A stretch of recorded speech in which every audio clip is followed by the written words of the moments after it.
This is someone who is less interested in running for public office than anyone I've ever met. And I don't just mean in terms of spouses of politicians or people around politics. She did an interview in 2018. She said, the reason why I don't want to run for president, first of all, you have to want the job. I've never had the passion for politics. Huge understatement. She's not going to run for president. I believe, and I'll say this in the most extreme way, that if her choice, and make no mistake, she doesn't want Donald Trump to be president, to say the least. If her choice was she has to be president or Donald Trump becomes president, even then I don't think she would do it. That's how adverse she is to this. So of all the people that Republicans could ponder and claim might run as some sort of replace Joe Biden scheme, she's literally the last person I would name. So again, the question is, why does this keep coming up? I want to start, we have a lot of great people here today to talk to us about this. I want to start with Newt Gingrich, who joins us regularly, and Mr. Speaker, very grateful to you for making time. And I want you to just give me sort of your overview notion of two questions together, and I almost never ask two-part questions. Why does this keep coming up, and do you believe it's possible? Well, I think it comes up because she's a national name. I suspect Rick Scott raised money off of her. You know, if you need somebody who is instantly recognizable, who will scare conservatives, she's a very good fundraising choice. Okay, as a fundraising choice, but what about is this, do you, in your mind, do you think this is something that could happen, or do you rule this out? Well, I mean, look, I'm a historian. I think anything could happen. You know, I think, frankly, the Democrats would be better off to find a way to recruit Taylor Swift to run than to recruit Michelle. Why? But I think, you know, neither one of those is likely to happen. So, my personal bias, as you know, is that I don't see how you get Joe Biden to decide not to run. And if Joe Biden runs, he's going to be the Democratic nominee. I see no argument that makes any sense for why Biden would give up all the advantages of president to go bicycling for the rest of his life in Delaware. So my working assumption is that we have to figure out a way to win with Joe Biden as the Democratic nominee. I also think that Michelle would be a much, much weaker candidate than people currently believe. But that's, you know, but I don't think it'll happen. I think you're right. And frankly, she's pretty smart. I mean, they've had a good run. They have a good reputation. They have lots of money.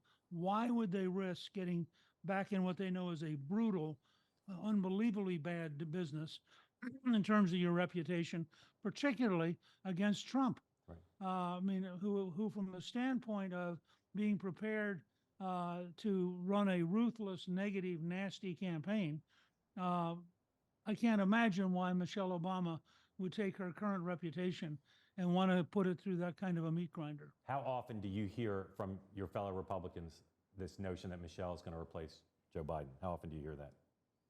Well, I hear it largely from finance types who don't know anything about politics. Right. And I think it's one of their favorite fantasies. You know, because they're sitting there and they're desperate. They don't want Biden. They're terrified of Trump. They have no good solutions. DeSantis collapsed. In their heart, they know Haley's not going to get there. And so they think, oh, well, there's got to be something. There's got to be something. I mean, I talked to the No Labels guys, and they keep telling me, boy, when we name our person, it is just going to knock your socks off. You're going to be so amazed. I have no idea who that is. Right. Do the finance people like Michelle Obama, or they're just bored?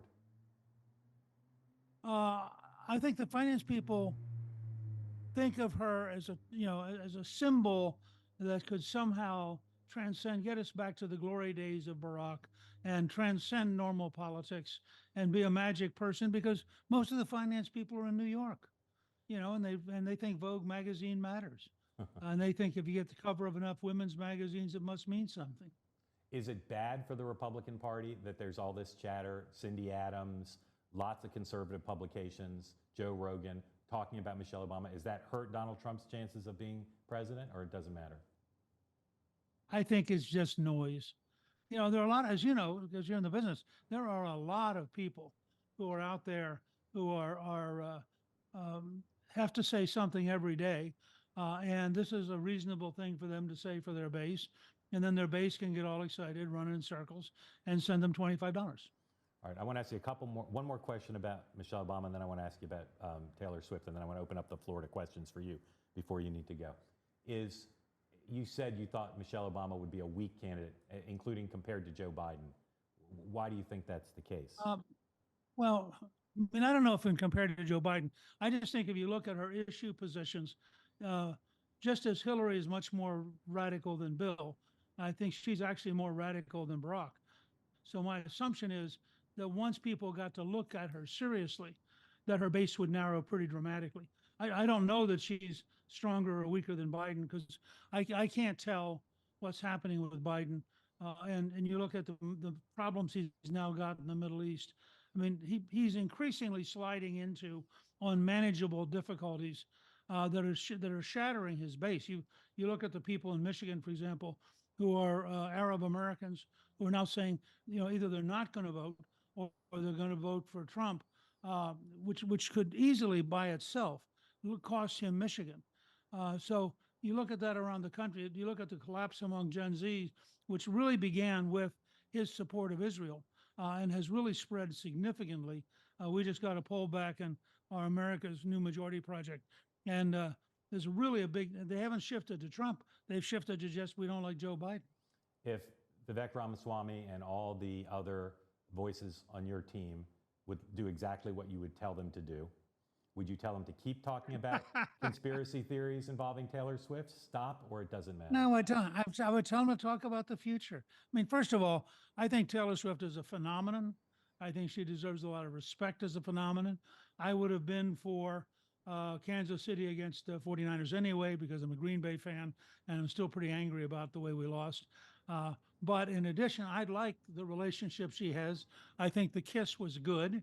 And I would say that if you're a conservative American who likes the idea of a man or woman who like each other a lot and seem to have a good relationship, I mean, good enough that she's flying back from Tokyo to get there in time for the game, I think that's romantic. So I'm for it. I have to say, I'm completely delighted and surprised at how closely you're following the trajectory of Taylor and Travis. Look, let me just say, I would say to anybody, sometimes you have to relax and enjoy life. Everything isn't political.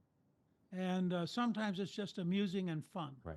So I like it when they cut away to NFL's immense financial advantage, when they cut away to show her up there cheering every time the Kelsey does something good. And I think that's cute. So it offends the Swiftie in you that Republicans are going after her, but is it bad politics to go after her? It's stupid politics. I mean, look, when you have Joe Biden totally incompetent in the Middle East, you have the crisis at the border, you have 69% of the country favoring Texas over the United States government. That's the latest Rasmussen poll, 69%. There are a lot of good things Republicans ought to talk about, and she is not in that list. Okay, thank you.